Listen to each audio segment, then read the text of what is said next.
ഇന്നത്തെ പ്രഭാതത്തിൽ നെഗറ്റീവ് അർത്ഥം വരുന്ന ഒരു ചിന്തയാണ് നമ്മൾ പങ്കുവയ്ക്കാൻ പോകുന്നത്.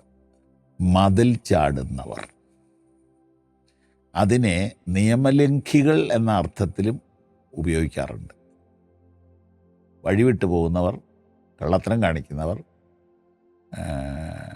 അതിക്രമം ചെയ്യുന്നവർ എന്നൊക്കെയുള്ള മീനിങ്ങിൽ പറയാറുണ്ട്. പക്ഷേ ഇവിടെ നമ്മൾ പറയുന്നത്, ബൈബിൾ വായിച്ചാൽ ഇച്ചിരൂടെ വ്യക്തത കിട്ടും.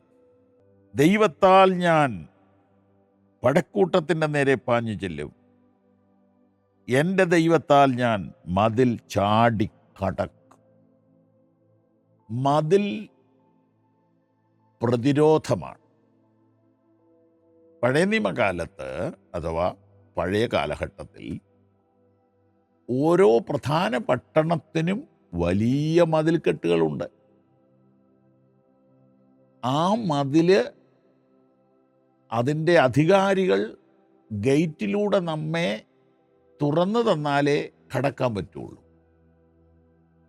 അങ്ങനെ യെരിഹോ മതിലിൻ്റെ വാതുക്കൽ ഇസ്രയേൽ ജനം വന്നപ്പോൾ ഗേറ്റുകളെല്ലാം അടച്ചു എന്നാണ് വായിക്കുന്നത്. അപ്പോൾ ഒരു വലിയ മതിലിൻ്റെ ഇപ്പുറേ വന്ന് നിൽക്കുക. ദൈവം ജോഷുവയ്ക്ക് ഒരു നിർദ്ദേശം കൊടുത്തു. ഈ മതിലിന് ചുറ്റും നിങ്ങൾ ദൈവത്തെ സ്തുതിച്ചുകൊണ്ട് നടക്കണം. അത് സാവധാനത്തിൽ മതി, ശബ്ദം ഉയർത്തണ്ട. അങ്ങനെ 6 ദിവസം നടന്ന ശേഷം 7-ാം ദിവസം 7-ാമത്തെ പ്രാവശ്യം നടക്കുമ്പോൾ നിങ്ങൾ ഉറക്കെ ദൈവത്തെ സ്തുതിക്കണം. അപ്പോൾ ഒരു അത്ഭുതം കാണാം.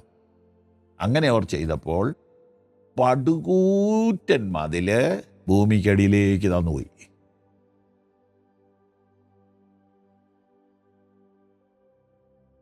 ഇതുകൂടാതെ ജോസഫ് ജനിക്കുമ്പോൾ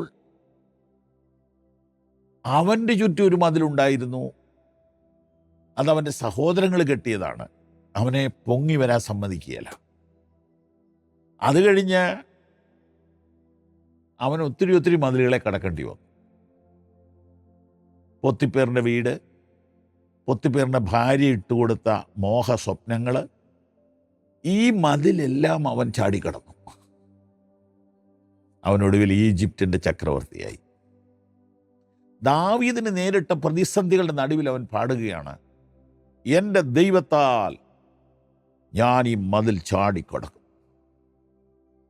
മതിലൊരിക്കലും മനുഷ്യന് ചാടാൻ പറ്റിയാൽ, ഇവിടുത്തെ ഈ കുഞ്ഞു മതിലിൻ്റെ ഈ ഒറ്റക്കട്ട കൊണ്ട് പണിത മതിലിൻ്റെ കാര്യമല്ല. ഒരു കാര്യം ഉറപ്പാണ്, മതിലിൻ്റെ ഉദ്ദേശം എന്താ? അനുവാദം കൂടാതെ ഇങ്ങോട്ട് കടക്കരുതെന്നാണ്. അങ്ങനെയുള്ള മതില് ഒരാൾക്ക് ചാടിക്കടക്കാൻ കഴിയണമെങ്കിൽ അവൻ അമാനുഷികനായിരിക്കണം. ഇവിടുത്തെ വചനം ശ്രദ്ധിക്കൂ. എൻ്റെ ദൈവത്താൽ ഞാൻ മതിൽ ചാടിക്കടക്കും. നമുക്കിങ്ങനെ പറയാം, എനിക്ക് കഴിയില്ല, പക്ഷെ എൻ്റെ ദൈവത്താൽ എനിക്ക് കഴിയും. പൗലോസ് അപ്പോസ്തലന്റെ ഭാഷയിൽ പറഞ്ഞാൽ, I can do all things through Jesus Christ. I can do all things through Jesus Christ. മലയാളത്തിൽ ഇങ്ങനെയാണ്, എന്നെ ശക്തനാക്കുന്ന ക്രിസ്തുയേശു മുഖാന്തരം ഞാൻ സകലത്തിനും മതിയാകും. ഇന്ന് എൻ്റെ വചനം ധ്യാനിക്കുന്നവർ തങ്ങളുടെ കഴിവിനപ്പുറം പ്രവർത്തിക്കും. നിങ്ങളുടെ പ്രാപ്തിക്കപ്പുറം പ്രവർത്തിക്കും. നിങ്ങൾ കൂടുതൽ ബ്രൈറ്റ് ആകും. എങ്ങനെ? ദൈവത്താൽ. ആമേൻ.